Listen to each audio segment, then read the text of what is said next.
Una de las monedas más clásicas y adecuadas tanto para coleccionistas principiantes como experimentados son las de la familia A, y entre ellas la de 100 pesos de Venustiano Carranza, la cual es de las más recordadas y queridas. Pero ¿sabes en cuánto se puede vender hoy y cuáles son sus detalles más curiosos y característicos?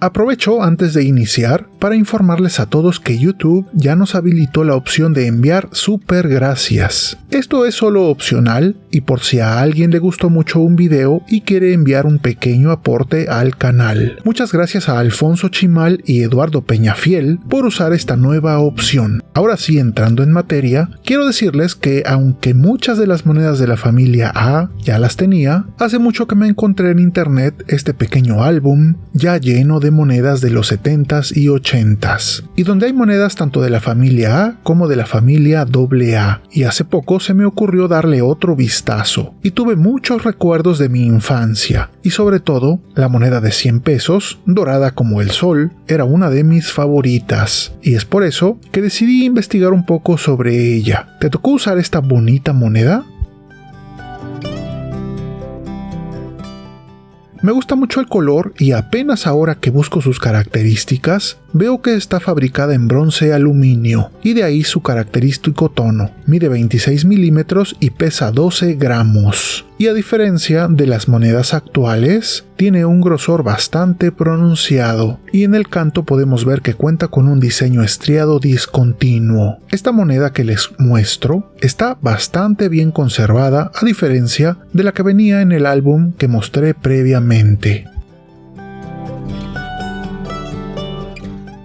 Venustiano Carranza nació en 1859 en Cuatro Ciénegas, Coahuila, y llegó a ser una de las figuras más importantes de la gesta revolucionaria mexicana. Se le llegó a conocer como el primer jefe del ejército constitucionalista, y llegó a ser presidente de México de 1917 a 1920, mismo año en que fue asesinado en Tlaxcalantongo, Puebla, el cual no llegaba a ser ni un pueblo, más bien apenas un conjunto de chozas humildes. Carranza iba rumbo a Veracruz con la idea de trasladar el gobierno de la República, los tres poderes y el Tesoro Nacional a ese bello puerto, cosa que no culminó. Si pueden, busquen este pasaje de nuestra historia.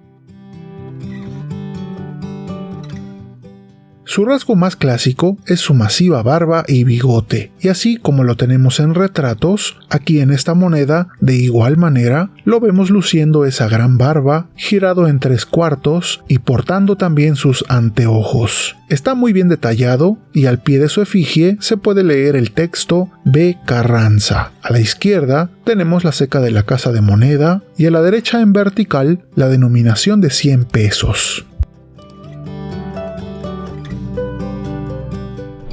Bajo la denominación está el año de acuñación, que en este caso es 1992, pero sabemos que estas monedas se acuñaron desde 1984 y terminando justamente en 1992. Revisando el catálogo, vemos que se acuñaron más de 1,000 millones de monedas, haciéndola extremadamente abundante y por lo consiguiente de valor muy bajo, cotizando entre 10 y 20 pesos, dependiendo de su conservación. Así que no crean en esas publicaciones donde la vemos a veces en miles de pesos. Lo que sí hay que mencionar es que, de acuerdo al catálogo, hay al menos una moneda conocida en acabado espejo que se puede cotizar hasta en 15,000 pesos. Pero la verdad es que yo no sé de nadie que la haya visto, así que no confío tanto en ese dato.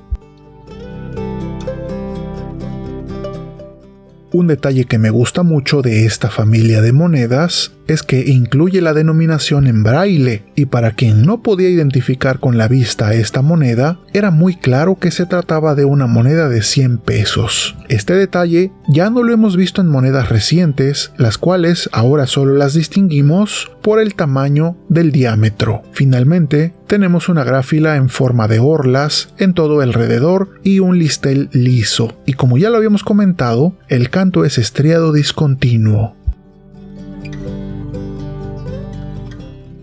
El anverso, como es esperado, muestra nuestro escudo de armas nacional, la leyenda de Estados Unidos mexicanos y nuevamente gráfila de orlas y listel liso. Es muy bonito verlo también en ese color sólido dorado. En general, es una moneda muy bonita y, como decíamos al inicio, para quien empieza en la numismática es ideal completar tanto la familia A como la AA. Aprovecho para enviar un agradecimiento especial a nuestros amigos numismáticos que han obtenido una de las membresías del canal. Gracias a ellos y su soporte moral es que este proyecto sigue adelante difundiendo la bella numismática mexicana en todo el mundo. Gracias por creer en esta iniciativa y sobre todo por ser parte de ella. También agradezco en general a todos los que han llegado hasta este punto del video, ya que gracias a ellos, a su me gusta y su suscripción, es que este canal sigue creciendo y llegando a más personas. Recuerden siempre apreciar las monedas y billetes, no solo por su costo monetario, sino por su valor histórico, artístico y cultural. Esto es Numismat.